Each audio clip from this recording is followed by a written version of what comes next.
Hello and welcome to my program Złomnik on cars up to 2500 zlotys.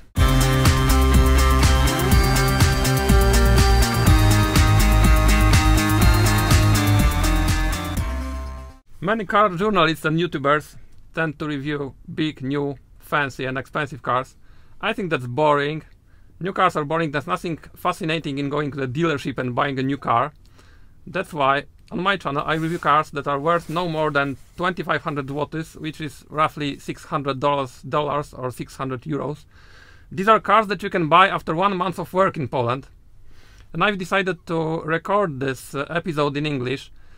First, because I want to broaden my audience outside Poland, and also because I have a special guest today, Kamil.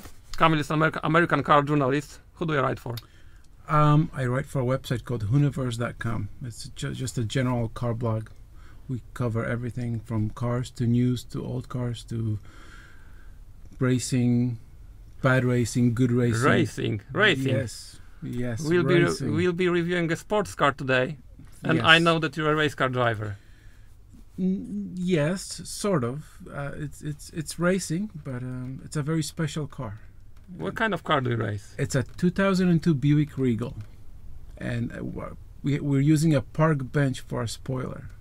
It adds weight, increases the center of gravity, and creates drag. So all bad things that you want in a race car. It's fantastic. Fantastic. So you love today's car.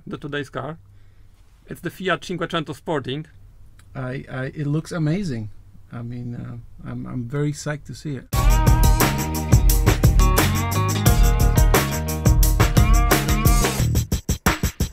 The Fiat Cinquecento Sporting was introduced in 1994, and even though it had only 50 horsepower, it can be called a Mini Cooper of its era. You're insulting the Mini Cooper.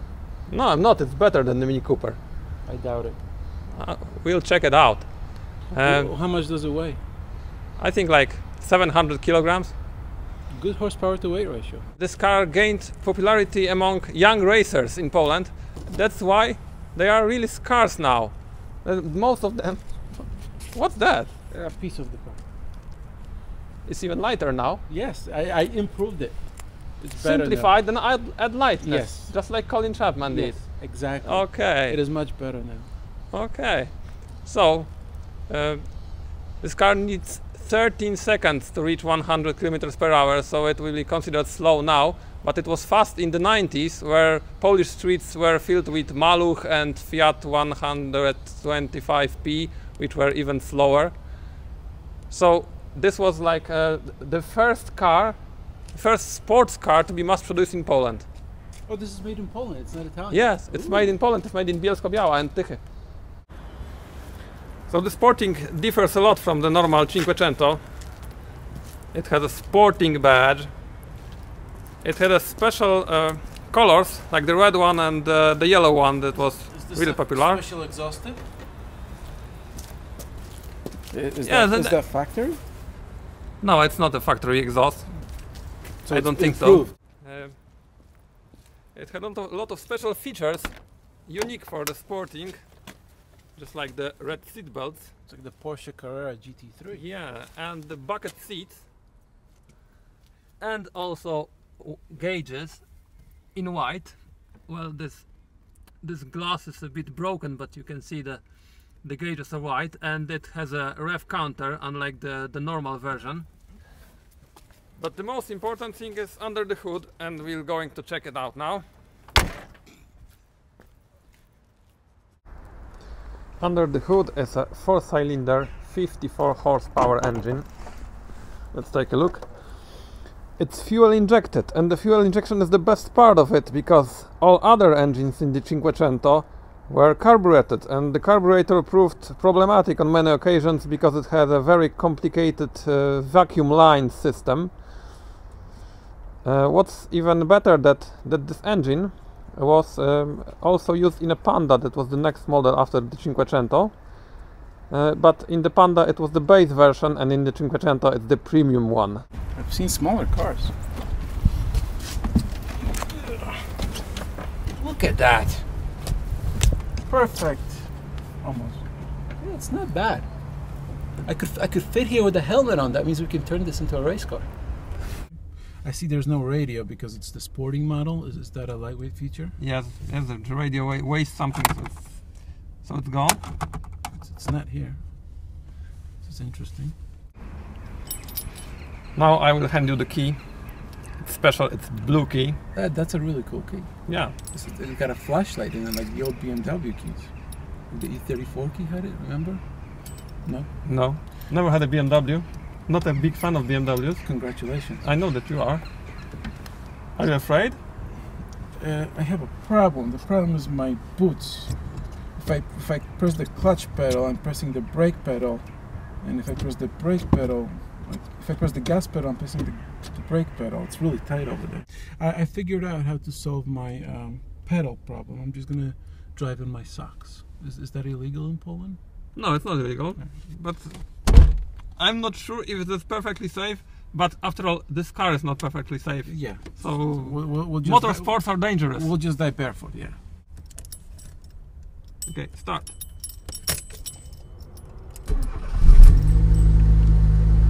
Much better.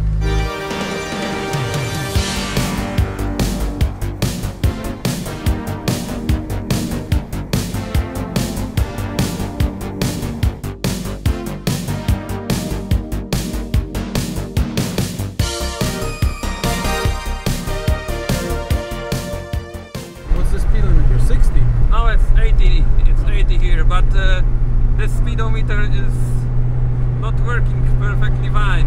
How fast am I going? I think about 90. Okay, now left lane. Left lane? Or the middle one. Oh, Polones. Yeah, the Polones. I hate them. They're so ugly. They're charming. The steering wheel has a nice vibrating sense to it. A lot of new cars have massaging seats. This one has a massaging steering wheel. It really relaxes your arms after a workout. Okay, are you going to overtake the Polones? I don't know if I can. Just floor it. It's a sports car. Do you know if the brakes work?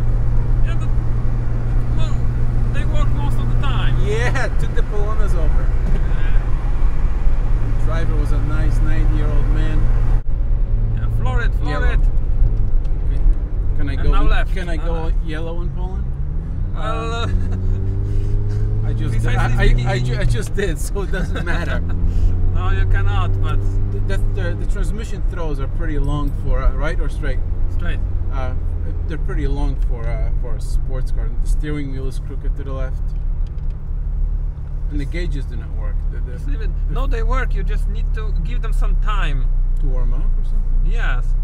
You sure that the fuel level? And No, engine no. The temperature- fuel level doesn't work. Oh, I'm sure it doesn't. We don't really know how much fuel there is, and the odometer doesn't work as well. So you only take your guess how much the fuel is in the tank. I just spun the tires. But you know what's surprising is the range of the engine. It's not low in power. Stay on the right lane. Okay. It actually has a lot of flexibility. You don't need to switch the gears every 2 seconds. This is great. This isn't bad at all. Would you dare to drive this car in American traffic, or is it too small? Would it be crushed by SUVs? You know, exactly. It's going to feel really small. I mean, the Honda CR-V next to it is up to here. So it would be intimidating in American traffic because cars are significantly bigger than here.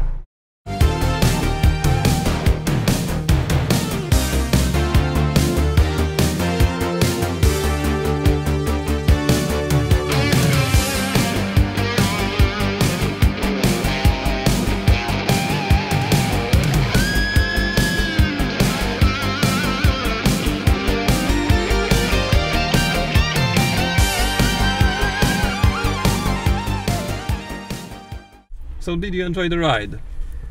I liked it. I don't know if I enjoyed it. It's not a horrible vehicle, and I was expecting it to be horrible. Several problems. Or do you want the good or the bad first? The good ones. The good stuff. Visibility is fantastic. The thin pillars here and back there. There's, I can look back, I can look around, and I see everything. There's no blind spots. It's almost like a convertible. I would not want to be in a rollover accident in it because it will crush like a tin can. But otherwise, the visibility is great. The power is not so great. The brakes are not so great. The alignment, it pulls to the left, it pulls to the right. Never seen that happen before. Usually cars pull to one side. The brakes I didn't try too much because I didn't trust them, so I was just driving slower than I should maybe. The steering is a big problem for a sports car as it is. You have to turn about four wheel turns lock to lock. I like the fact that there's no power steering. It gives you that pure sense of driving that you expect from a machine such as this. Would you drive your kids to school in this car? I absolutely would not drive my kids in this. I like my kids to be safe and live a happy long life. Okay. And this does not inspire happiness or a healthy lifestyle. So this is the Fiat Cinquecento Sporting through the eyes of an American driver, an American car journalist, Kamil. Thank you for this ride. Thank you for being with me today. Thank you. My pleasure.